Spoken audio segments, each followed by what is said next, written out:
Chers téléspectateurs, bonsoir. Notre émission de ce soir sera consacrée à la santé animale.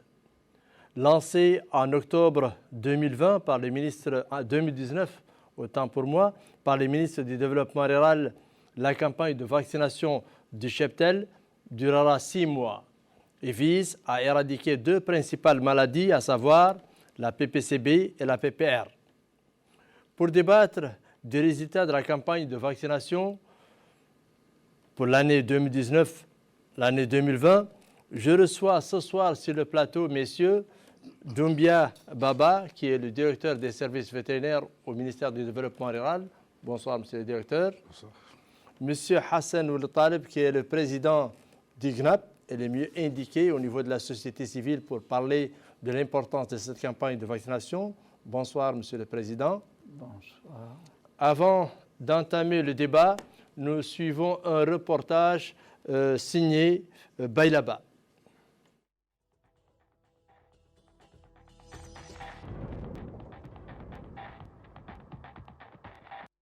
La campagne nationale de vaccination du cheptel pour la saison 2019-2020 a démarré dans le chef-lieu de la commune de Soudoud, dans la wilaya d'Itagante, sous le thème « Avec la vaccination, nous assurons la santé de notre cheptel ».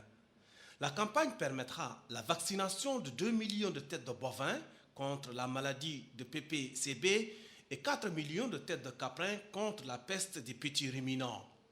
Ouvrant la campagne, qui dure 6 mois, le ministre du Développement rural, Di Oulzain, a indiqué que le secteur du développement rural, qui est considéré comme le pilier central de l'économie nationale, représente 26,6% du produit intérieur brut, PIB, et fait occuper plus de 60% de la main-d'œuvre rurale. Il a ajouté que toutes les composantes de la société profitent de ce secteur qui bénéficie de la priorité absolue de la part du président de la République, M. Mohamed Ould Ghazouani, eu égard à son importance dans la sécurité alimentaire et au rôle qu'il joue dans la lutte contre la pauvreté. Voilà, merci Monsieur Baylaba pour ce reportage détaillé lié à la préparation de la campagne 2019-2020 lancée à partir de la localité de Soudoud, chef-lieu de la commune de Soudoud, relevant de la wilaya d'Itagante. Monsieur Baba Doumbia, vous avez suivi l'allocution qui a été synthétisée par mon collègue M. Baylaba, du ministre du Développement rural, qui a insisté sur l'importance de cette campagne de vaccination 2019-2020.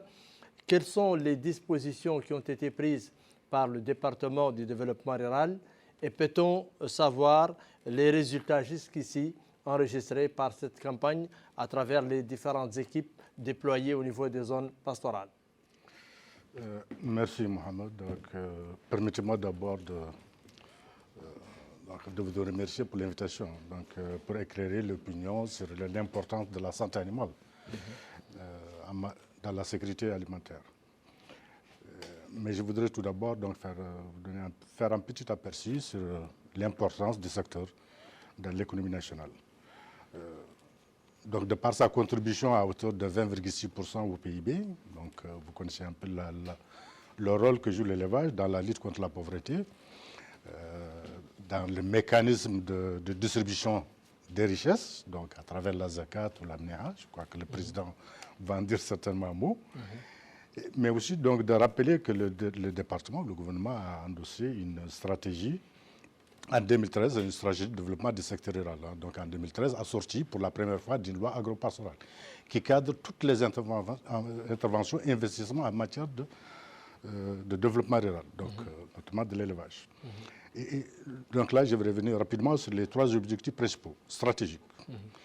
Donc, il y a la promotion d'un secteur intensif et compétitif. Qui dit intensif, c'est l'augmentation des productions, mais aussi de la productivité. Mais il y a la promotion de l'élevage extensif et la gestion durable des ressources naturelles. Mais qui dit gestion dans ce secteur intensif, l'augmentation de production, ça veut dire quoi? Il faut d'abord que l'animal soit en bonne santé. Mais il faut améliorer son potentiel génétique. Mais sa productivité, il faut augmenter la production, donc, que ce soit en lait ou en viande ou autre. Mais ça suppose des investissements. Il y a non seulement, je l'ai dit tantôt, l'alimentation, mais il y a la santé, il y a les infrastructures. Et je crois qu'il y a des efforts considérables qui ont été faits. Il y a énormément d'activités qui ont été faites ou en cours d'exécution, que ce soit sur le budget propre de l'État ou à travers les partenaires au développement, mais aussi certaines organisations professionnelles de l'éleveur, notamment le GNAP et d'autres. Donc ça, au fur et à mesure, on va essayer de parler des différentes infrastructures voilà, donc de base. Mais auparavant, ça c'est pour situer un peu. Donc pour revenir à la campagne de vaccination, donc la campagne, son objectif principal c'est quoi? C'est de diminuer de façon sensible la prévalence et l'incidence des principales maladies. Aujourd'hui, donc, dans notre politique, ou le plan stratégique de vaccination, donc, on lutte contre deux principales maladies. La péripneumonie contagieuse bovine, qu'on appelle communément la PPCB, mais aussi la peste de petit ruminant. Donc, c'est les deux maladies, entre guillemets, dont la vaccination est obligatoire. La seule obligatoire, c'était la PPCB jusqu'en 2016. À partir de 2016, donc, on a commencé, donc, bien entendu, à vacciner à grande échelle contre la peste de petit ruminant. Bien qu'on vaccinait contre cette maladie, mais c'était à la demande. On dépassait à peine les 300 000. Je crois qu'en 2011, avec la PIDAM partenaire, on est arrivé jusqu'à 800 000. Mais aujourd'hui, donc, on frôle les 2 millions contre cette maladie. Donc, je crois qu'il y a des efforts. Le taux était très faible avant l'appui de la Banque mondiale, je pense, avant l'appui du PRAPS. Bon, voilà. Je dis à partir de 2016, donc avec l'appui. La mise en place du projet PRAPS. Non seulement il y a le PRAPS, certes, qui contribue considérablement dans le fonctionnement et l'opérationnalité même de cette campagne de vaccination, mais il faut dire qu'il y a aussi des fonds publics qui sont mis. Donc, pratiquement, le tiers du budget de la direction des services vétérinaires va à la campagne, la campagne de vaccination. Donc, on va essayer de revenir sur la répartition des charges allouées à cette campagne. Mais auparavant, je voudrais savoir le nombre d'équipes actuellement que vous avez déployé au niveau de cette campagne 2019-2020 et quelle est la particularité de cette campagne par rapport aux autres campagnes précédentes? Est-ce que des leçons ont été tirées des différentes campagnes ou les insuffisances constatées ont été jugulées par les différentes structures vétérinaires? Voilà. Donc on ne peut pas parler de leçons tirées sans parler de stratégie. Pour la peste des petits ruminants, donc, tout juste un petit rappel, qu'il y a une stratégie nationale d'éradication de la peste des petits ruminants. Pourquoi stratégie? Elle s'inspire un peu de la stratégie mondiale qui a été adoptée en 2015 à Abidjan, donc, par la conférence des ministres des pays qui connaissent cette maladie.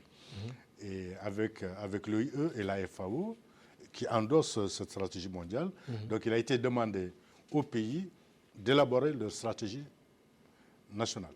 Et ce qui a été fait, ce qui a été adopté en 2018, mai 2018, par le gouvernement, c'est-à-dire la stratégie nationale d'éradication de la peste des petits ruminants. Avec un objectif de vaccination pour arriver à l'horizon 2030. Ce que j'ai oublié de dire, c'est que la stratégie, qu'est-ce qu'elle dit? À l'horizon 2030, on doit pouvoir éradiquer la peste des petits ruminants. Et pour cela, donc, il y a une feuille de route conçue. Donc, comme je l'ai dit tantôt, depuis 2016, donc, on vaccine à large échelle. Donc, on était à 1,9 million, donc 1,7 million autant pour moi, donc en 2016. On a fait mieux en 2018. Mais pour la présente campagne 2018-2019, il y a 75 équipes mobilisées, donc 35 prises en charge sur le budget de la direction des services vétérinaires et 40 équipes prises en charge par le PRAPS. Mais pour la PPCB, pour la péripneumonie contagieuse bovine, il y a une stratégie qui est en cours d'élaboration, dont la validation technique aura lieu très prochainement, donc probablement à la fin de la présente campagne. Et à l'issue de cette validation technique, un document de stratégie sera soumis au gouvernement pour adoption. Donc, je l'ai dit tantôt, donc, il y a 75 équipes, donc réparties 35 publiques et 40 équipes prises en charge par le PRAPS. On va y revenir sur la stratégie et les dispositifs pris en charge par la DSV au niveau national concernant la fourniture de médicaments, les équipes au niveau des zones de transhumance, etc. On va associer en attendant le président... Non, mais tout juste, permettez-moi, pour revenir aux leçons tirées, hein, bien entendu. À l'issue, vous savez, chaque mois de juin ou juillet, donc, il y a une réunion de préparation. Donc, on fait le bilan de la campagne précédente. Donc, bien entendu. Donc, il faut voir les contraintes qui ont été posées aux équipes, aux dispositifs, et voir comment les améliorer. S'il y a des manquements, donc aussi, c'est ce qu'on fait chaque année, et éventuellement, c'est ce qu'on a fait au mois de juillet 2019. Et je crois qu'il y a un nouveau dispositif, de nouvelles dispositions qui ont été intégrées dans la présente campagne. Donc, qui, on espère, vont nous amener à atteindre l'objectif qui nous est assigné, à savoir les 2 millions de têtes de bovins qu'on doit vacciner contre la pneumonie contagieuse bovine et les 4 millions contre la peste de petit ruminant. Merci. Monsieur le directeur, donc on va y revenir. Monsieur le président du GNAP, vous avez suivi l'exposé détaillé fait par le ministre du Développement rural à l'occasion du lancement de la campagne de vaccination 2019-2020 à partir de la localité de Chram, relevant de la commune de Soudoud, wilaya de Tagant. Le GNAP était représenté par votre secrétaire général à cette grande cérémonie organisée annuellement par le département du développement rural pour impulser et développer la santé animale en Mauritanie de notre cheptel qui constitue les piliers de l'économie nationale. Quel amendement faites-vous par rapport à cette campagne? Bon, moi, je me nomme Hassan Ould-Taleb, président du groupement national des associations de coopératives agro-silvopastorales de Mauritanie. Évidemment, cette campagne, on peut dire qu'elle a fait une démarcation pour nous les éleveurs par rapport aux autres campagnes. C'est-à-dire? C'est-à-dire que les équipes étaient présentes, les services de froid étaient bien faits, donc et nous avons mené une sensibilisation au niveau de nos éleveurs et il y a eu une campagne véritable qui n'est pas théâtrale. Vous pensez que les résultats obtenus lors de cette campagne, les premiers chiffres qu'on a déjà reçus sur cette campagne, c'est grâce à la campagne de sensibilisation que vous avez initiée? Oui, et à cause d'une certaine volonté de faire chaque intervenant on lui a demandé de faire son autocritique. Et donc tout le monde avait les pieds sur terre pour que la campagne de vaccination réussisse. Évidemment, et les résultats, nous venons d'envoyer une mission sur le terrain, comme nous le faisons chaque année, pour évaluer la situation pastorale et l'état sanitaire du cheptel. Mais la mission, vous le faites en synergie avec les différentes structures vétérinaires existantes au niveau de l'intérieur du pays, non? Oui, avec nos structures, nos éleveurs qui couvrent le pays. Nous allons sur le terrain pour évaluer la situation pastorale et l'état sanitaire du cheptel après au niveau en instance de vaccination. Évidemment, la situation sanitaire du cheptel est considérée dans ce rapport très bonne. Il y a de signaler. Mais certains éleveurs pensent autre chose, Monsieur le Président? Peut-être, mais ce que pensent les GNAP, c'est la réalité. Nous n'avons pas, nous avons l'habitude de dire la réalité telle qu'elle est. Il nous signale qu'au niveau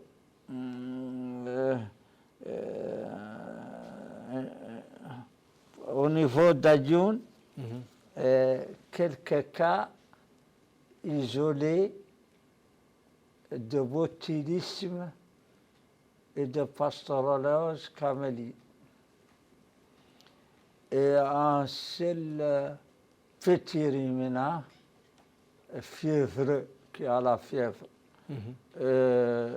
Partout, ils ont dit que la situation du cheptel est bonne, malgré une mauvaise année caractérisée par une mauvaise répartition spatio-temporelle.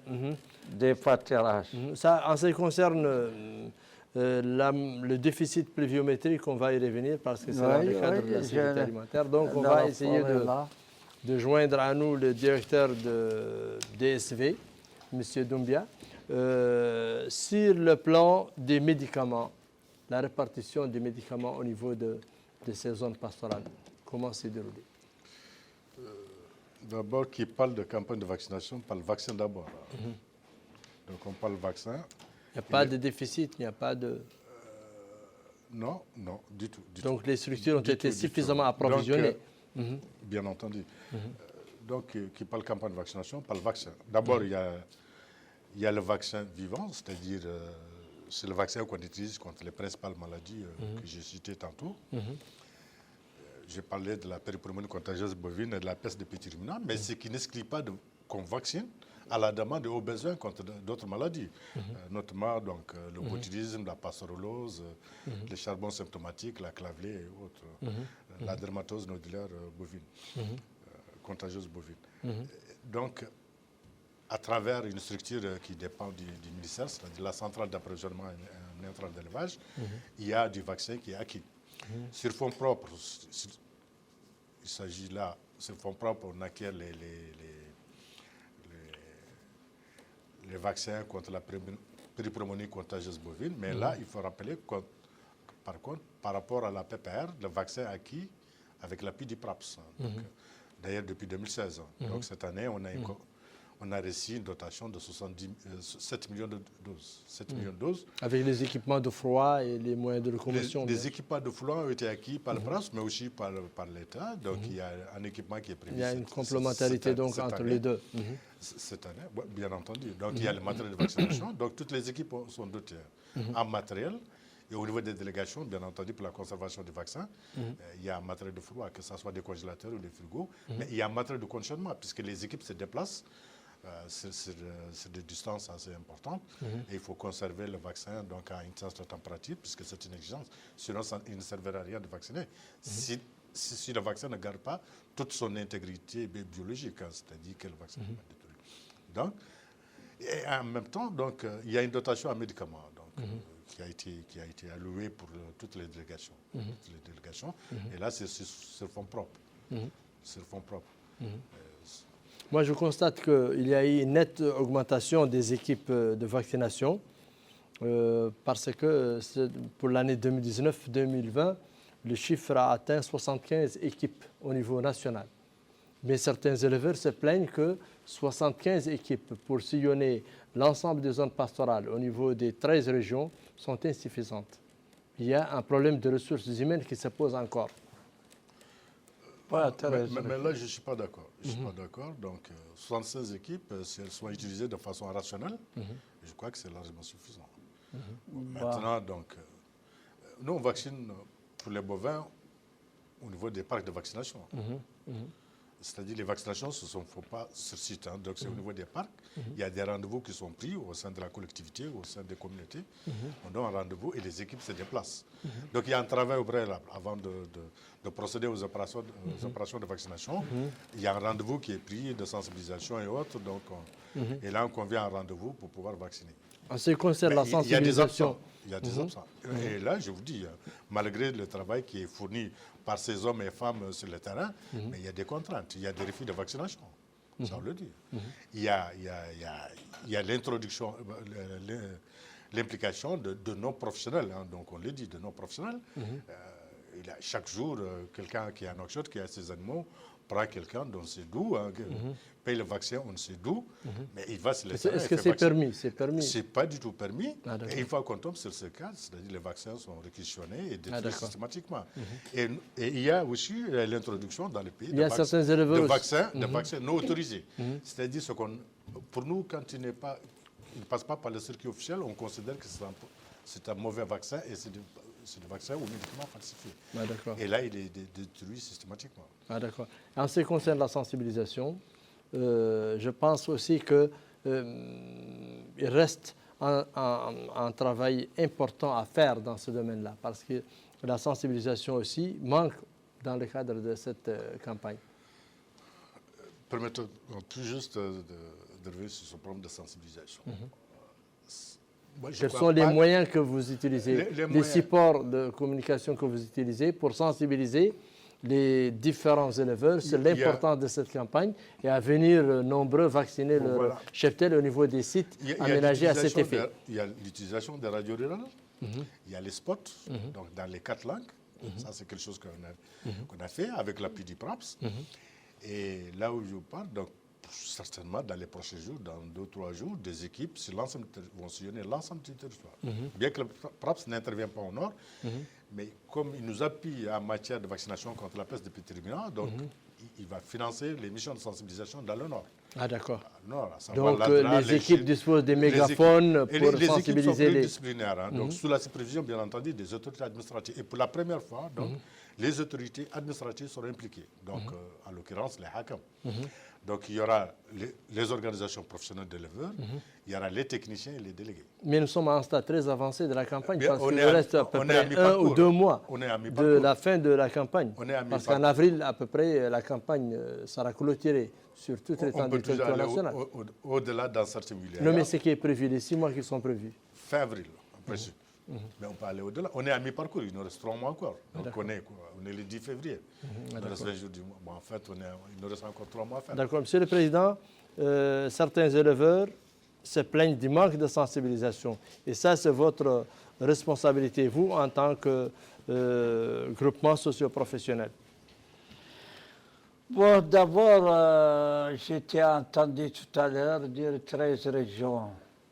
Il y a des régions où il n'y a pas de bovins. Il n'y a que des petits ruminants. Mais nous avons vu, par exemple, nous avons vu Dakhlet Nouadhibou, les PPR, le nombre de cheptels vaccinés, 6700. Ça, c'est les petits ruminants. Ah, d'accord. Pas les PPCB, pas la PPCB. Oui, ah, d'accord. Donc, il faut... Donc, vous parlez de l'Inchiri, de Dakhlet Nouadhibou, des Tirzemour. Tirzemour et Ladrar. Et Ladrar aussi. Et ça, c'est exclusivement Zouerat. Tirzemour, c'est Zouerat, oui. Tirzemour, oui, Zouerat et Ladrar. Évidemment, donc, il faut un peu essayer de réviser le nombre de régions intéressées par la campagne. C'est surtout la zone pluviale où il y a les différentes espèces, surtout les petits ruminants et les bovins ou des maladies contagieuses. Mais j'aimerais rappeler que le vaccin que tu as demandé est importé par une société qui joue le rôle de régalien de l'État, la CAI, qui est une société entre les GNAP et l'administration. Ah d'accord, vous êtes partie prenante? Oui. Ah d'accord. Oui, nous avons 15 millions de parts sociétaires dans cette société. Bon, je t'ai dit que... Mais peut-on savoir, Monsieur le Président, j'ai vu dans le reportage tout de suite qui a été diffusé, en présence du ministre du Développement, j'ai vu votre représentant assister à cette campagne. Mais quelle est la mission allouée au GNAP dans le cadre de cette campagne de vaccination? Le GNAP, sa mission est la mission de la société civile, qui est surtout économique. La sensibilisation pour que les éleveurs acceptent de vacciner. Je te dis que la vaccination cette année est bonne. Elle est loin d'être parfaite, mais par rapport aux autres années, il y a eu quand même une évolution.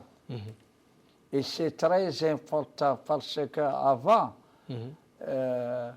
les services froids n'étaient pas très bons et laissent des postes vaccinaux qui ont un impact sur la production animale. Et c'est ce qui a amené beaucoup d'éleveurs à ne plus vacciner.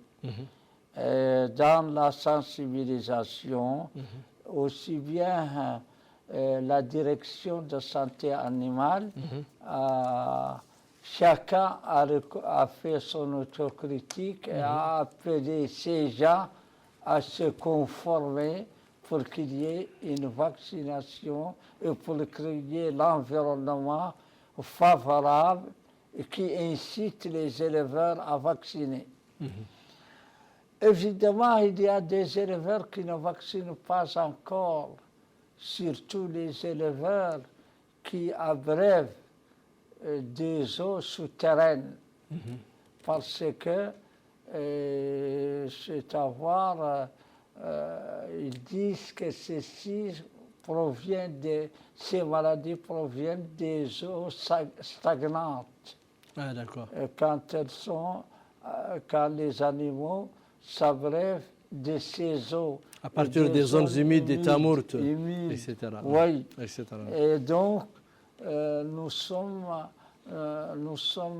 avons un problème de faire la sensibilisation et d'essayer de convaincre les gens. Mais ça demande aussi l'aspect sensibilisation. Il en manque encore. Ah, d'accord. C'est-à-dire des débats. Donc, vous partagez avec moi le même point de vue. Télévisés sur cette campagne où on dit aux éleveurs, on leur assure que pour la santé animale. Non, mais ce n'est pas seulement des débats télévisés, mais vous, en tant qu'ONG, en tant que groupe socio-professionnel, la sensibilisation, c'est-à-dire les supports de communication, des spots publicitaires, des sketchs, pour un peu sensibiliser les éleveurs sur les bonnes pratiques. Nous faisons cela et nous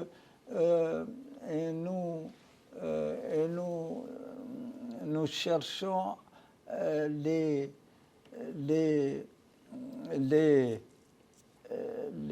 ce qui attire l'attention de l'éleveur pour qu'il accepte. Les moyens appropriés. Oui, les moyens appropriés.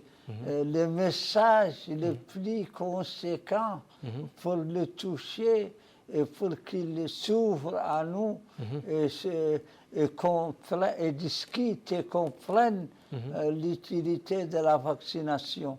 L'administration, la direction de la santé animale, mais sur le terrain, beaucoup, certes d'équipes, et le vaccin, comme l'a dit monsieur le directeur, est disponible, un très bon vaccin, mais il faut que l'éleveur accepte. Et encore, il faut que cette vaccination se fasse avant la transhumance transfrontalière. Ouais, d'accord. D'accord. Merci, monsieur le président. Donc, monsieur le docteur Doumbia, monsieur le directeur, la campagne, elle est à mi-parcours. Nous avons franchi à peu près 4 à 5 mois de cette campagne. 3 mois. 3 mois à peu près de cette campagne de vaccination du cheptel contre les principales maladies, la PPCB et la PPR. Quels sont les résultats aujourd'hui obtenus au niveau des différentes structures sanitaires et le taux le plus élevé au niveau de ces zones pastorales? Tout juste un petit éclaircissement par rapport à la répartition des équipes. C'est-à-dire que la pneumonie contagieuse bovine, donc tout le monde sait que les bovins, c'est plus dans le sud, sud-est, dans le centre. tout à fait. Mais pourquoi vous avez tout à l'heure parlé des régions du Nord, des villages du Nord. Les villages du Nord, c'est plus par rapport à la campagne contre la peste des petits ruminants. Donc ça soit clair, qui est entièrement prise en charge par le PRAPS. Donc ça, il faut le dire. Donc il n'y a que les camelets au niveau, par exemple, du Nord. On, la grande partie du cheptel est constituée quand même des camelets. On vaccine au besoin contre la passerellose cameline. D'accord. Mais au cas où le problème est posé. Au besoin, à la demande. D'accord. À la demande des éleveurs. Okay.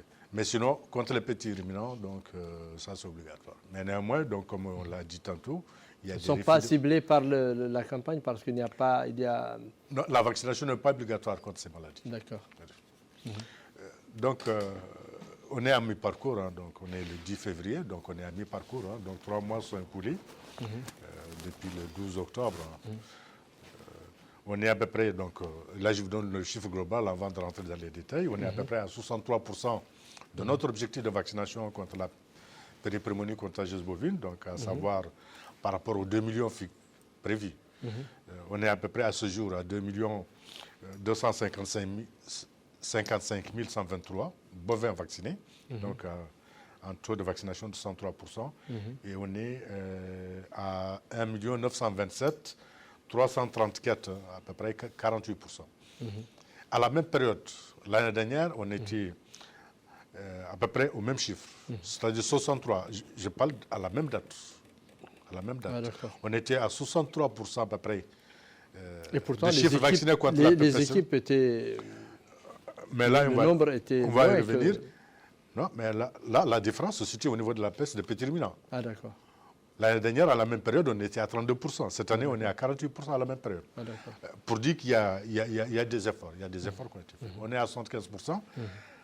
Donc, inégalement répartis, bien entendu. Donc, la nouvelle disposition qui a été introduite cette année, donc l'une des nouvelles dispositions, c'est l'objectif assigné par wilaya, par délégation.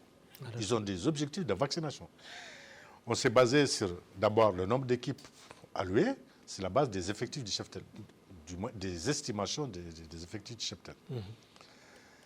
Donc, il y a une répartition inégale. Hein, donc, que ce soit pour la vaccination contre la PPCB, mais aussi de la peste des petits ruminants. Bien entendu, il y a des wilayas, donc, moi je vous l'ai dit, donc, on peut citer le Tagan, le Brakna, le Trarza, où la vaccination quand même est en deçà de ce qu'on avait prévu. Mais il n'est pas dit qu'il ne va pas atteindre les objectifs.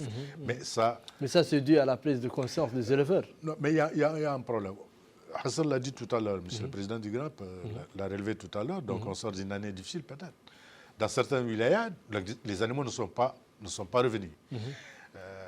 Cette répartition a eu lieu lors de la préparation de la campagne au mois de juillet. En ce moment, on s'est dit peut-être que les animaux allaient revenir. En partie, ceux qui ne sont pas transhumés sont allés dans d'autres villages. Aujourd'hui, au Gorgol, au Guidimara, vous retrouvez les cheptels du Trarza, du Brakna et du Gorgol. Atef, aujourd'hui, c'est une zone pastorale par excellence. Voilà. Et elle constitue la réserve aujourd'hui, donc une zone de refuge pour les animaux de la Saba, même ceux qui viennent de la Saba et du Tagan. Absolument. Donc, il y a encore des efforts au niveau de certains villages, mais on reste confiant qu'avec les missions de sensibilisation qui vont se déployer sur le terrain, donc sous l'autorité de l'administration territoriale, surtout amener les gens à vacciner, amener les gens à faire accepter le marquage, puisque ce qu'on a omis de dire, c'est que si on vaccine contre le petit ruminant, donc il est marqué, puisque pour qu'on ne le revaccine pas l'année d'après, puisque l'immunité est la vie. Il suffit de le vacciner une fois et c'est fini, donc ce n'est pas la peine de le vacciner l'année d'après. D'accord.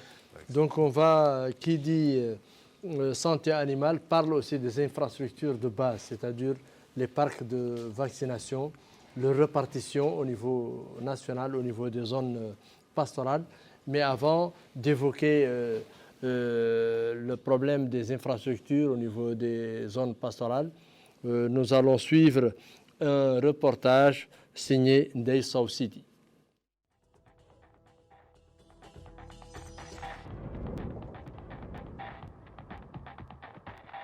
Avec plus de 20 millions de têtes de bétail pour une population d'environ 4 millions d'habitants, la Mauritanie fait du secteur de l'élevage le moteur de son développement économique et social. Néanmoins, des défis importants et non des moindres restent à relever. La pratique de l'élevage a peu évolué. Le cheptel est menacé par les crises pastorales récurrentes d'ordre climatique et sanitaire. C'est pour faire face à cette situation que les autorités mauritaniennes, en partenariat avec la Banque mondiale, mettent en œuvre depuis septembre 2016 un programme global d'assistance au cheptel à travers le PRAPS dans la zone sahélienne du pays. Une zone qui couvre 8 wilayas: Trarza, Brakna, Gorgol, Guidimacha, Asaba, Hodel Gharbi, Hodel Sharqi et Tagan. Ce programme, financé par l'institution de Bretton Woods, comprend une composante majeure dédiée à l'amélioration de la santé animale qui vise le soutien aux efforts du gouvernement mauritanien pour bâtir des services vétérinaires performants et efficaces. Projet régional d'appui au pastoralisme, PRAPS, est un financement don de la Banque mondiale IDA à la Mauritanie d'un montant global de 45 millions de dollars américains, qui représente 18% d'un financement global de 248 millions de dollars dans 6 pays de la zone sahélienne. Comme son nom l'indique, c'est un projet d'appui à l'élevage globalement, c'est-à-dire aux pasteurs, aux agropasteurs, à la société civile, mais également aux services étatiques, les services publics. Sur ce financement national, on a presque 20%, soit environ 9 millions de dollars, qui sont consacrés à l'amélioration de la santé animale. Pour renforcer l'offre de services de santé animale dans les zones pastorales et agropastorales, le PRAPS financera à terme la construction de 130 parcs de vaccination, 40 postes vétérinaires équipés, l'acquisition d'un ensemble d'équipements et moyens logistiques essentiels. Il s'agit notamment de 42 véhicules, y compris 2 véhicules frigo de transport de vaccins, pour appuyer les campagnes annuelles de vaccination du cheptel contre les principales maladies, la PPCB et la PPR en particulier. Voilà, merci Ndeisso Sidi pour ce reportage détaillé qui a mis en relief l'importance de l'appui apporté par la Banque mondiale aux structures vétérinaires en Mauritanie. Donc, nous avons vu le reportage 130 parcs de vaccination. Est-ce que les parcs de vaccination répartis au niveau national ont permis une meilleure vaccination du cheptel cette année? Bon, il faut quand même rappeler une chose, que l'État a investi énormément dans les infrastructures de base, c'est-à-dire à savoir les parcs de vaccination. Au-delà des 130 parcs, l'État quand même a construit à peu près 600 parcs répartis sur l'ensemble du territoire. Au cours de ces dernières années? Non, mais je vous dis qu'on est à peu près à 600 parcs aujourd'hui. Mais ça, c'est le financement. Si vous enlevez donc les parcs d'avant l'indépendance... Non, d'accord, les 130 parcs donc, sont venus appuyer un peu les efforts déjà fournis par l'État dans le domaine de la santé animale, le domaine des infrastructures sanitaires. Absolument. Et là, donc, l'infrastructure est fondamentale. Ce qu'on peut regretter, c'est que... Donc, vous avez suffisamment de parcs de vaccination au niveau national. Comme je dis, donc, ce qu'on peut reprocher, peut-être qu'il y a un problème de maillage qui se pose des fois. Vous savez, ce n'est pas seulement le développement rural, le ministère en charge de l'élevage ou le PRAPS qui fait des parcs. Malheureusement, il y a d'autres projets ONG qui implantent des parcs de vaccination. Le RIMRAP, par exemple, pas obligatoire, sans qu'on ne soit au courant. Donc, il y a un problème de maillage. Pour implanter un parc, il y a des conditions géotechniques et des conditions, je dirais, écologiques qu'il faut respecter. Donc, la distance entre les parcs, puisqu'il ne faut pas qu'il y ait une forte pression sur la ressource. La distance entre les parcs. Et malheureusement, ce qu'on voit aujourd'hui, des fois, vous vous retrouvez avec une distance de 2 ou 3 km entre deux parcs. Donc, il n'y a pas de synergie entre les gens qui sont chargés d'implanter les parcs. D'abord, le plus souvent, on n'est même pas au courant. Donc, on l'apprend une fois que le parc est implanté. Et là, ça pose un problème. Où chaque localité va avoir un parc. Mais quand même, pour RIMRAP qui a construit des parcs de vaccination au niveau de la Mouqata'a de Boumdeit et le GNAP, vous êtes au courant quand même. Bien entendu. Non, mais le GRAP est un partenaire privilégié, hein, donc ça je l'ai dit. Mais le RIMRAP, ça c'est éventuellement, donc c'est avec l'identification. L'identification de ces parcs a été faite par les structures techniques. Hein. Ah, d'accord. Par les structures techniques. Donc aujourd'hui, donc, on peut dire qu'il y a suffisamment de parcs. Ça, on peut le dire. Donc ce n'est pas le problème d'infrastructure qui se pose. Le problème, les contraintes sont ailleurs. Hein. Donc c'est le refus de vaccination. Donc voilà, on va essayer de passer en revue les différentes contraintes de cette campagne. Est-ce qu'il s'agit maintenant du manque de motivation des ressources humaines des équipes qui sont déployées sur le terrain? Est-ce qu'il manque une sensibilisation ou autre? Que sont les différentes contraintes que vous avez constatées tout au long de ces mois écoulés de la campagne de vaccination? Non, les principales, donc sincèrement, les principales contraintes, d'abord, il y a l'utilisation ou l'introduction dans les pays de vaccins non autorisés, donc par des circuits informels. Et ça, c'est un. De deux, c'est le refus de vaccination par l'éleveur. Hein, Ah bon? Par l'éleveur. Alors, des fois, l'équipe se déplace. Vous avez vécu certains cas? Carrément. Et la troisième contrainte, c'est vraiment donc, l'intervention de nos professionnels. Et comme je l'ai dit tantôt, vous voyez quelqu'un, vous prenez le premier monsieur qui porte sa seringue, il suffit qu'il sache tenir une seringue, vous lui payez des vaccins, donc, et là vous l'amenez pour mais monsieur le directeur, il y a un problème de ressources humaines aussi qui se pose. Non, mais le problème parce que ça fait quelques années que le département n'a pas fait de recrutement. Non, mais je ne crois pas. J'ai vu à travers les projets former certains auxiliaires vétérinaires, comme par exemple les projets qui interviennent dans le cadre du changement climatique, du PARSAC par exemple au niveau du ministère de l'Environnement, au niveau du GNAP même, au niveau des autres structures, parce qu'il y a un problème de ressources humaines qui se pose, un déficit en personnel. Mais il faut faire la part des choses. Là, on parle de vaccinateurs, hein, donc on ne parle pas de docteur. Ce n'est pas le docteur qui vaccine. Ça, c'est un. Non, les auxiliaires sont... Non, mais les structures vétérinaires doivent avoir leur vaccinateur, doivent avoir leur infirmier vétérinaire. Non, mais là, on ne parle parce pas... que vous êtes d'accord avec moi qu'il y a depuis quelques années, il n'y a pas eu de formation ni de recrutement. Vous êtes d'accord avec moi? Permettez-moi de finir. Ben, là, je ne suis pas contre le fait qu'il y a un problème de ressources humaines au niveau national. Par exemple, de vétérinaires. Hein, ça, c'est connu, mais ce n'est pas ça le problème. Mais là, on parle de la campagne de vaccination. C'est-à-dire des hommes et des femmes qui procèdent à l'acte vaccinal. Et là, c'est des auxiliaires formés, c'est l'acte de vaccination, qui sont mobilisés à cet effet. Et maintenant, donc, si on parle de ressources humaines au niveau national, au niveau des services vétérinaires, est-ce qu'il y a assez de docteurs vétérinaires, Non, mais je vous dirais, peut-être qu'il y a des efforts. Mais il y a des efforts. Il y a un recrutement cette année de 13 techniciens. Malheureusement, donc, le concours... Mais 13 techniciens, pensez que c'est peu par rapport aux besoins. Mais il y a 5 fiches budgétaires pour allouer aux docteurs vétérinaires, mais il n'y a pas de candidats. Parce que ceux qui sont sur le marché, ils ont au-delà de l'âge requis, autorisé. Donc, le problème de ressources humaines au niveau des services vétérinaires, bien entendu. Mais pour la campagne de vaccination, c'est des auxiliaires, c'est des hommes et des femmes qui sont formés. C'est l'acte vaccinal qui sont mobilisés. Donc, ce n'est pas les docteurs. Donc, je voulais scinder en fait, ces deux choses différentes. Ouais. Ah, d'accord. Donc, Monsieur le Président, par rapport à ce point d'infrastructure de base des parcs de vaccination. Oui, les parcs de vaccination, il y a plusieurs... Le DSV a parlé de 600 à peu près construits par l'État, en plus de 130 parcs de vaccination construits par le partenaire PRAPS. PRAPS, il faut élevage d'œufs. Qu'est-ce qu'il a construit comme il rentre dans ce 600. Fadel, qu'est-ce qu'il a construit comme parc? Il y a beaucoup de parcs. Donc le problème d'infrastructure ne se pose pas. Se pose, pardon, laisse-moi écouter ce que je vais dire sur ce sujet.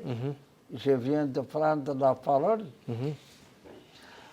Premièrement, ces infrastructures étaient à la demande des politiciens ou des hommes influents, des chefs de tribus et autres. Donc, leur répartition et leur implantation n'étaient pas faites suivant la concentration du cheptel et les zones pastorales type où le cheptel s'y trouve. Il y a cette insuffisance caractéristique qui existe. Et il y a des parcs aussi ensablés qui ne sont plus utilisables. Et il y a des parcs aussi qui ne peuvent plus être utilisés par d'autres collectivités. impacts. Bon, je pense qu'il existe ces infrastructures, mais la ressource humaine que tu as posée, je soutiens ça parce que Doumbouya, il y a des mandats vétérinaires qu'on donne au privé qui compensent cette insuffisance de ressources humaines. C'est lui, le directeur, qui est le seul habilité à donner ces mandats vétérinaires. Seulement, ces parcs, nous avons implanté 14 parcs dans nos projets. Et on est en train de construire à Arquise. Ça, c'est dans le cadre de financement de Acting for Life. For Life est un projet italien actuellement. Bon, je pense que ces parcs méritent d'être révisés, leur implantation mérite d'être révisée pour viser les zones de concentration du cheptel. La situation actuelle des changements climatiques et la sécheresse qui se répète tous les 2 ans, le cheptel n'est plus sur les lieux où il était. Cette situation l'oblige d'être très mobile.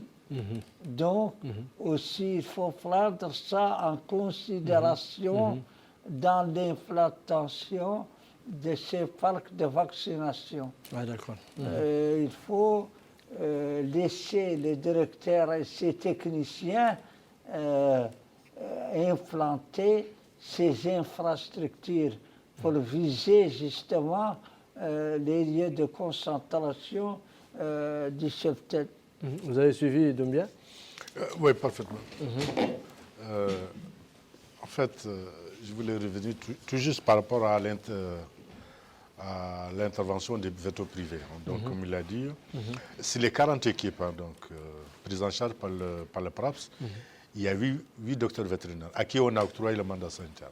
En fait, mais en petit correctif, c'est-à-dire que moi, je n'octroie pas. Ce n'est pas le directeur de service vétérinaire qui signe la note de service, c'est le ministre du Développement rural. Mais je suis plutôt avec eux le contrat, c'est-à-dire le mandat sanitaire. En fait, c'est une fonction déléguée. Et ça pour plusieurs raisons. Peut-être qu'il y a un manque de docteurs vétérinaires dans les zones. Et c'est pour renforcer aussi les équipes publiques. Mais de l'autre côté aussi, on fait la promotion de cette... de la profession privée. Par rapport aux infrastructures, j'avoue, donc la plupart des ONG implantent des parcs sans concertation avec les services techniques. Mais vous, la vaccination ne peut se faire qu'au niveau d'un parc de vaccination implanté. Mais pour les bovins, mais pour des problèmes d'abord de sécurité. Pour les bovins et pour les petits ruminants. Pour les petits ruminants, donc on a introduit une nouvelle forme de parc, ce qu'on appelle des parcs mobiles. Oui, j'ai vu. Depuis 2 ans. J'ai vu il y a 2 ans au niveau de Depuis Célibabi. 2 ans, donc avec le PRAPS, on a introduit des parcs mobiles, oui. Des parcs J'ai mobiles. vu à Taïtan, à Célibabi. Plus pour des raisons de commodité, mais de sécurité surtout aussi. Mais dans les endroits où il n'y a pas de parc mobile, par exemple. Non, les parcs mobiles. Non, toutes les délégations sont dotées de parcs mobiles. Ah, d'accord. Toutes les délégations. En fait, c'est des parcs que vous implantez. Dès que vous finissez, vous pouvez donc enlever les piquets, les filets et puis les transporter dans la voiture. Ah, d'accord. Ça, il n'y a pas de souci. Ah, d'accord. En fait, c'est de montable. D'accord. C'est des parcs de montable. Ah, d'accord. Vous revenez d'une mission qui a sillonné pratiquement les différentes zones touchées par la campagne de vaccination 2019-2020. Quels sont les défis ou quelles sont les remarques qui ont été soulevées au cours de cette mission? Les remarques. Les insuffisances inhérentes à la réussite de la campagne de vaccination. Donc, c'était d'abord le nombre d'équipes de vaccination, la qualité du vaccin. Donc, ils sont anciens conscientisés aujourd'hui, donc les éleveurs exigent la qualité. Mais vous, le produit que vous avez introduit dans la campagne, c'est un produit de qualité. Oui, mais faut-il le garder dans de très bonnes conditions? Ah, c'est-à-dire de la chambre froide aujourd'hui. Ah, d'accord. Mais aujourd'hui, il y a une nouvelle donne. Donc ça, c'est une nouvelle disposition. Donc ça, c'est un Et problème. je crois que dans le problème de conservation. Dans le reportage tout à l'heure, vous avez relevé l'existence de 2 camions frigo. Aujourd'hui, donc, pour ravitailler les délégations, on utilise systématiquement les camions frigo qui sillonnent tous les pays afin de déposer au niveau de chaque délégation. Vous pensez que 2 camions frigo peuvent approvisionner... C'est pour transporter des vaccins aux températures requises. Mais une fois transportés, est-ce qu'il y a justement, donc faut-il me maintenir dans des thermos ou dans des... Non, mais d'abord le congélateur ou réfrigérateur, mais ensuite sur le terrain, éventuellement dans des glacières avec de la glace. Donc, il faut les maintenir pour conserver l'intégrité et l'efficacité du vaccin. Sinon, ça ne sert à rien. Vous vaccinez avec un produit, mais en réalité, il n'a aucune efficacité. Si toutes les conditions ne sont pas réunies. Mais bien entendu, donc, il y a ce problème de sensibilisation. Et je crois qu'il y a des efforts de la part que les organisations Mais l'implication des autorités administratives, des élus, n'ont pas un peu facilité l'accès des éleveurs au vaccin, au site de vaccination? Ce n'est pas fait encore. J'ai dit que les missions vont démarrer dans quelques jours. Ah, d'accord. Dans quelques jours. Ce qui a été avant, donc en termes de sensibilisation, c'était plus les spots et les émissions qu'on a eu à faire à la radio rurale, à la télévision. Les spots qui ont été d'ailleurs lancés par la DSV, le projet PRAPS, à Hassania, à Wolof, en Soninké, ont permis quand même aux éleveurs de se rendre compte de l'importance de cette campagne. Absolument. Et les sites aménagés à cet effet. Donc ça, c'est une bonne chose. Non, mais qu'on va utiliser tout au long de cette mission, qui va prendre entre 10 à 15 jours, donc c'est l'ensemble du territoire. Donc c'est les 13, disons, 12 wilayas, donc Nouakchott n'est pas concerné. C'est les 12 wilayas. Donc il y aura l'intervention des différents hakams. Ça dépend des zones sélectionnées, ou les zones où on a relevé les plus de refus, ou les zones de concentration. Donc ces localités dont... Mais est-ce qu'il y a un intérêt particulier accordé, par exemple, aux zones pastorales situées tout au long de la zone frontalière entre les pays de la sous-région, par exemple, comme le Sénégal, la Mauritanie? Bon, il n'y a pas d'action concertée, mais néanmoins, donc, on est très sensible à ces zones, pour plusieurs raisons. C'est des zones de transhumance, puisque pour transimer d'abord, de l'autre côté, on va vous exiger des certificats sanitaires internationaux et les certificats de vaccination. Pour pouvoir traverser, donc il faut avoir ça. Pour la frontière malienne, donc peut-être l'aspect un peu particulier dans une partie de la frontière, pour des raisons que vous connaissez. Donc il y a absence ou une démission des services publics de l'autre côté. Donc on reste très vigilant au moment du cheptel qui se fait aux frontières. Donc il y a des actions quand même, qui se font, que ce soit par la délégation, mais aussi en appui en coordination avec le CICR ou avec l'appui du CICR. Bon, il y a d'autres actions qui se font très souvent donc, en matière d'amélioration de la santé animale, notamment la surveillance. Mais c'est que là, je rappelle, en plus de la campagne de vaccination pour améliorer la santé animale, mais faut-il surveiller les maladies aussi? Donc, cette surveillance se fait à travers... surveillance épidémiologique. Surveillance épidémiologique. Ah, d'accord. Donc, il y a une surveillance passive qui est continue. Mais il y a une surveillance active pour voir les taux de prévalence de telle ou telle maladie. Donc, on l'a fait pour la peste de Pétrimina, pour la PPR, on l'a fait pour la brucellose, pour d'autres maladies. Mais il y a une surveillance continue qui se fait à travers les dispositifs du réseau mauritanien d'épidémie-surveillance des maladies animales. Le président a confirmé que lors de la dernière mission du GNAP, ils ont constaté que la situation épidémiologique est excellente, excepté un petit cas de botulisme, n'est-ce pas? Oui, à Aïon, pastoralose, camélie, des petits cas isolés, c'est tout, en tout cas, les maladies contagieuses pour lesquelles la campagne a été faite. Nous n'avons pas constaté, l'équipe de rapport gelé, on n'a pas mentionné un seul cas de ça. Mais quand même, il faut dire que la santé du cheptel aussi dépend des pâturages et de l'existence des pâturages. Si les pâturages sont absents ou il y a une insuffisance, cela influe sur la santé et la production animale. Ça, c'est au niveau des zones pastorales, pas au niveau des zones foragères, au niveau des zones du fleuve. Partout, si au niveau du fleuve sont déficitaires, au niveau du fleuve, il n'y a que les résidus agricoles qui compensent et jouent un rôle, certes, et surtout quand l'année est très mauvaise, mais quand même, ce que apporte l'impact des pâturages riches ne peut pas être compensé par les résidus agricoles. Docteur, en évoquant par exemple la situation du pâturage, vous ne pensez pas qu'il y a un accent particulier qui doit être fait dans ce domaine en direction des éleveurs? En tout cas, j'aimerais dire que les vaccins que nous avons besoin... Ça a un impact sur la santé animale, donc? Non, le déficit les vaccins, il y a beaucoup de faux vaccins.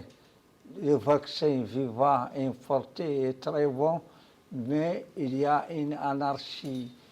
Et la vente des médicaments sous les arbres. Je pense que... Mais ça, c'est votre mission, vous. Il faut sensibiliser les éleveurs à se méfier de ce genre de médicaments de pratique. Vous savez, ils cherchent le meilleur prix toujours. Non, mais vous avez la même mise sur les éleveurs. Ça fait quelques années que vous travaillez en concertation avec les éleveurs. 40 ans. Il faut les sensibiliser. Il faut leur forcer la main à éviter ce genre de médicaments qui a un impact sur la santé de leur cheptel. Pardon, nous sensibilisons nos éleveurs.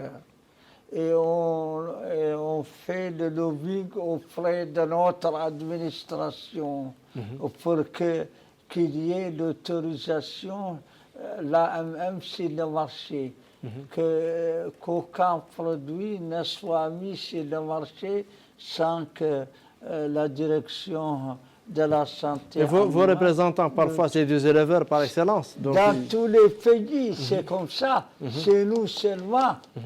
Mais vous avez des représentants à l'intérieur du pays qui sont éleveurs? Oui. Qui recourent parfois à ces pratiques? Nous couvrons toute la Mauritanie, mais il faut... Ça, c'est une organisation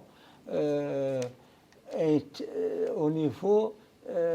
du développement rural qui doit instaurer l'autorisation de mise sur le marché qu'un vaccin qui n'est pas autorisé à être mis sur le marché ne doit pas être amené en Mauritanie. D'accord. Donc le directeur a un point par rapport à ajouter par rapport à cette question.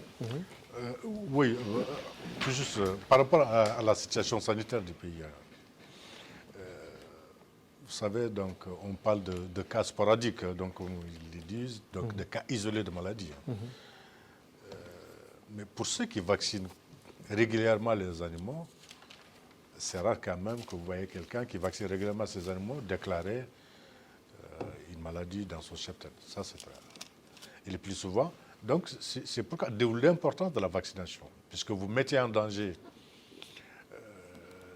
le cheptel, le cheptel de vos voisins, de vos parents, mais de la localité, surtout, et pourquoi pas le cheptel national, puisque les animaux se retrouvent sur les parcours. Donc, surtout, s'il s'agit de maladies contagieuses.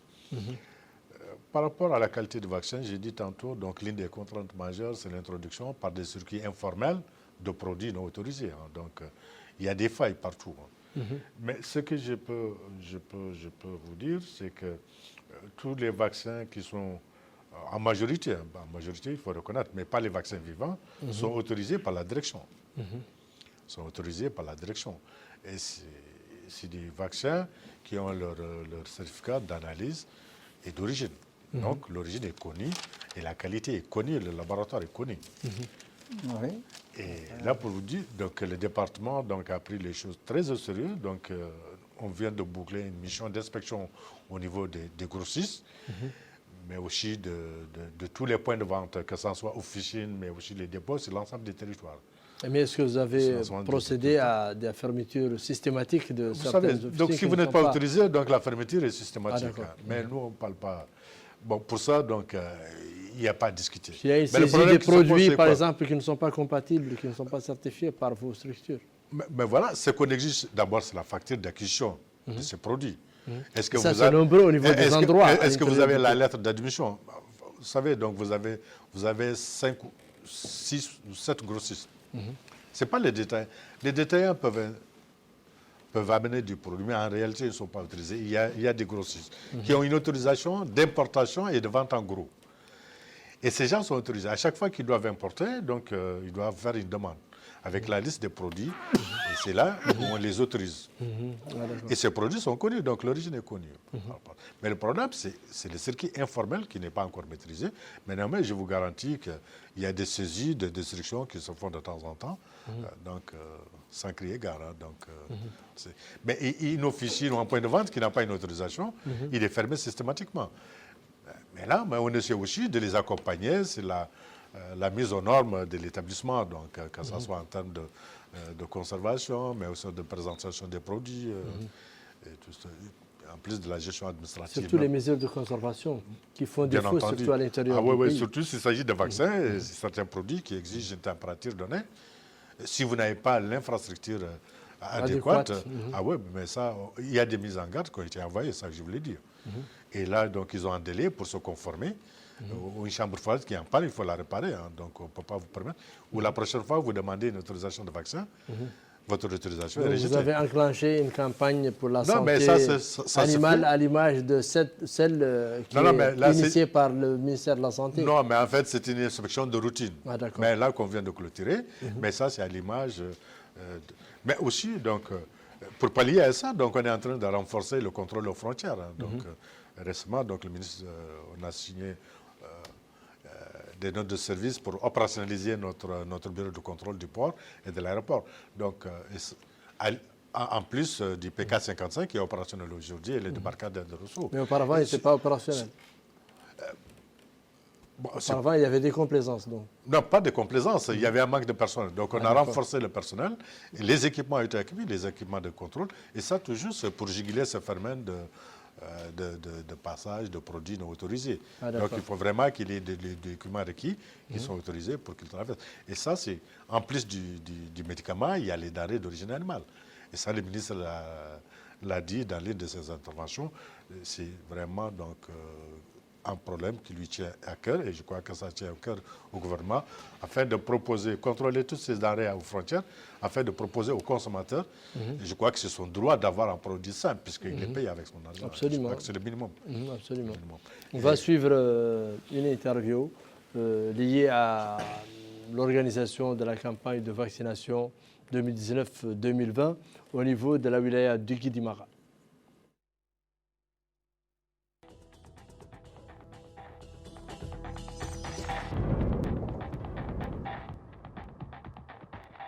Bismillah ar-Rahman ar-Rahim, Mohamed Habibou Kamara, infirmier d'élevage, chef de service santé et production animale. Donc ça, c'est des missions régaliennes de la délégation. Cette opération que nous sommes en train de mener aujourd'hui, ça rentre dans le cadre de la campagne d'immunisation du cheptel qui a démarré, comme a dit M. le délégué, depuis le 12 octobre. Et cette équipe aujourd'hui qui est là présente, c'est l'équipe de Silibabi qui a commencé à sillonner déjà plusieurs de ces communes. Et donc on a fait, comme a dit le délégué, presque on a atteint l'objectif. Maintenant, on est en train de voir comment dépasser notre objectif. Et donc c'est une campagne, machallah, qui a bien démarré. Donc toutes les dispositions ont été mises en place. Le vaccin, donc les voitures, le carburant, tout a été mis en place. Donc on se déplace d'une commune à une autre et d'un village à un autre. Et alhamdulillah Rabbil Alamin, bon, maintenant, cette année, on sait que cette année, que la village de Guidimara, c'est la seule au niveau de la Mauritanie qui a eu une volupiométrie. Donc on aura une forte concentration animale au niveau d'ici. Donc c'est une source de prolifération de beaucoup de maladies. Ce qui fait que nous, à notre niveau, au niveau de la délégation, le dispositif est déjà pris. Tout le monde est en alerte maximale. Au cas où il y aura une intervention, on est prêt à intervenir.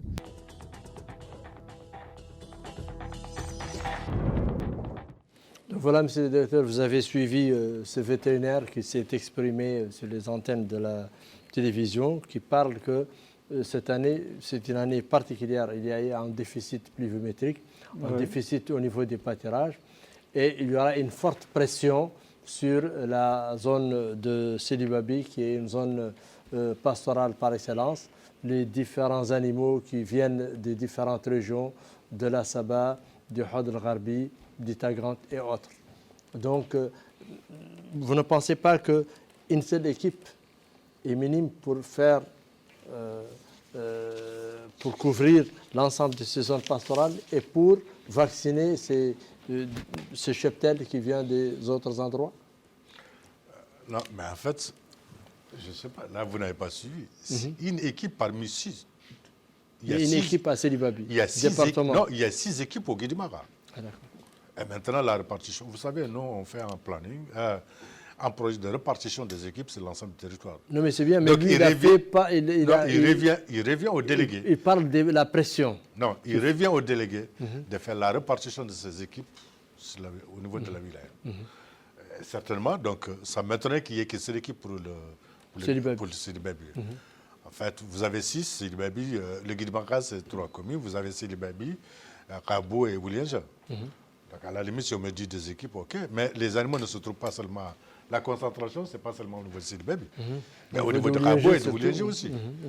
Puisque vous avez les animaux qui viennent du Tagan et de la Saba. Mais à se poser 3 équipes, vous pensez que c'est suffisant? Non, il y a 6 au niveau de la région, au niveau de la ville. 6. Vous pensez que c'est suffisant? Largement. Avec l'objectif qui est assigné, mais comme je l'ai dit tout à l'heure, peut-être qu'on est allé trop vite par rapport aux objectifs fixés, par exemple, pour le Brakna, Trarza et les autres régions, puisque les animaux, pour ceux qui n'ont pas transhumé, ils ne sont pas revenus à leur wilaya d'origine, ils sont allés au Guidimara, ça je l'ai dit.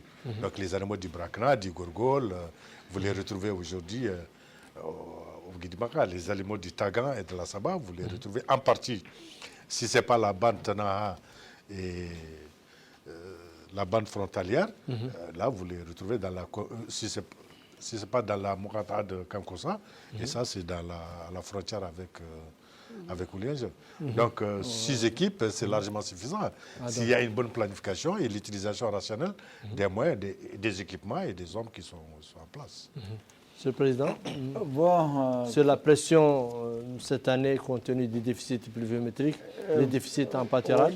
Oui, mais doucement. Il devrait dire qu'il y a eu des inondations qui ont provoqué beaucoup de pertes chez les animaux et vie humaine. au Guidimaka cette année. Le changement climatique. Oui. Donc, à mon avis, comme a dit le directeur, il y a 6 équipes. Ceux qui venaient de faire ce point, c'est un vétérinaire qui n'est pas le délégué. Le délégué, on le connaît. C'est un commandant ou capitaine. C'est un vétérinaire en militaire, un officier de l'armée, mais formé dans le domaine de l'élevage. Il est chef de service, il l'a dit. Oui, ce n'est pas celui-là. Le problème de la vaccination, c'est le service froid. C'est la première et la dernière contrainte. Il faut que ce service froid soit sérieusement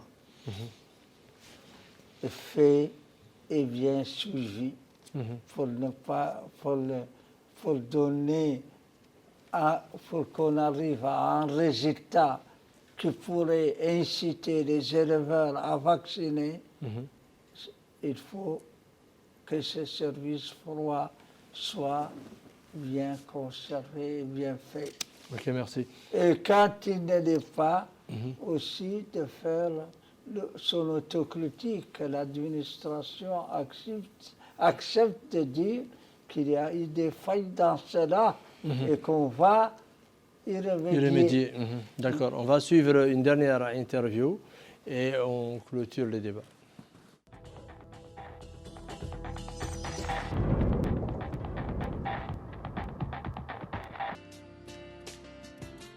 Grâce à cet appui, le ministère en charge de l'élevage a pu impliquer les professionnels de la santé animale partout où cela était nécessaire, réalisant ainsi un maillage important des zones stratégiques jusque-là dépourvues en personnel. Nous appuyons fortement aussi la réalisation des campagnes de vaccination, notamment par l'acquisition du vaccin, l'acquisition du matériel de vaccination, mais aussi la prise en charge d'équipes de vaccination. Ceci a permis de booster largement les chiffres de vaccination au niveau national. Donc je pense que les services vétérinaires pourront en témoigner à ce sujet. L'autre aspect important que le PRAPS finance dans le domaine de l'amélioration de la santé animale, c'est le renforcement de capacités à tous les niveaux des services techniques et plus spécialement la formation initiale de 20 docteurs vétérinaires à l'école vétérinaire de Dakar. Autrement dit, dans 5 à 6 ans, tous nos besoins nationaux en matière de ressources humaines vétérinaires seront satisfaits grâce à l'appui du projet. Donc, Monsieur le directeur, vous avez suivi l'intervention du coordinateur du PRAPS sur la santé animale qui a avancé des chiffres pour dire que le PRAPS prend en charge une grande partie de cette campagne de vaccination. Et aujourd'hui, on peut avoir des résultats importants par rapport à cette appui. Mais ça, je l'ai souligné tout à l'heure. Donc, sur les 75 équipes, 40 équipes sont prises en charge par le PRAPS.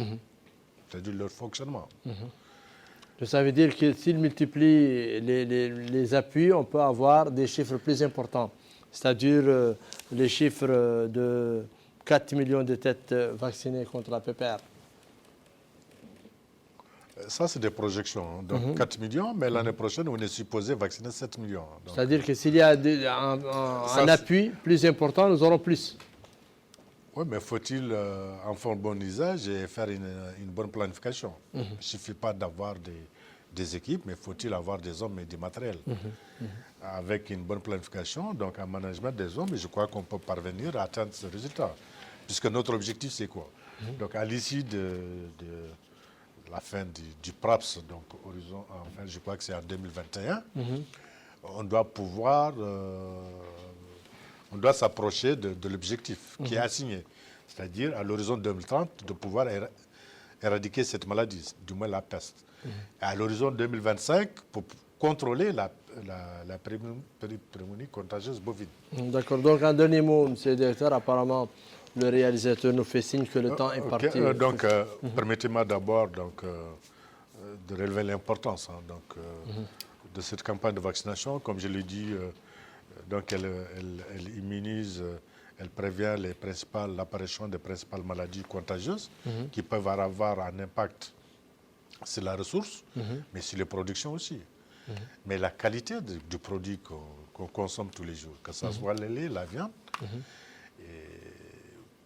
au vu de l'importance de ce secteur, et je crois qu'il y a lieu de poursuivre l'immunisation du cheptel, puisqu'il y va de la survie, mais aussi pour pouvoir augmenter et booster la contribution de ce secteur à l'économie nationale.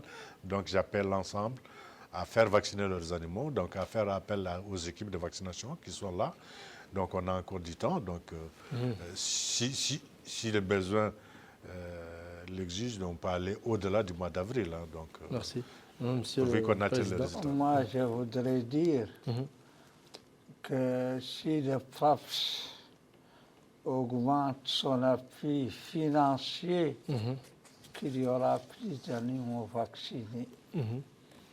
Et le PRAPS est la seule institution à l'heure actuelle qui soutient cela et par tous les moyens, les logistiques ou pas. Et je pense que nous voudrions qu'il soit renouvelé et qu'il continue à appuyer les vaccins. Merci.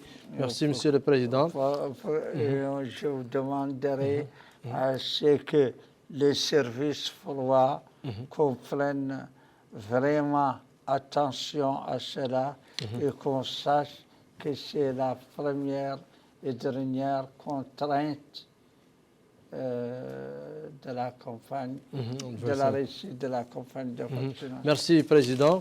Voilà, chers téléspectateurs, nous arrivons à terme de cette émission que nous avons consacrée au lancement de la campagne de vaccination lancée le 12 octobre par le ministre du Développement rural à partir de Chram, commune de Soudoud, relevant de la wilaya d'Itagant. Une campagne qui s'inscrit dans le cadre de la stratégie initiée par les pouvoirs publics afin d'éradiquer deux principales maladies, à savoir la PPCB et la PPR. À la fin de cette émission, je tiens à remercier messieurs Doumbia Baba, qui est docteur Doumbia Baba, qui est le DSV au ministère du Développement rural, monsieur El Hassan Ould Talib, qui est le président d'IGNAP.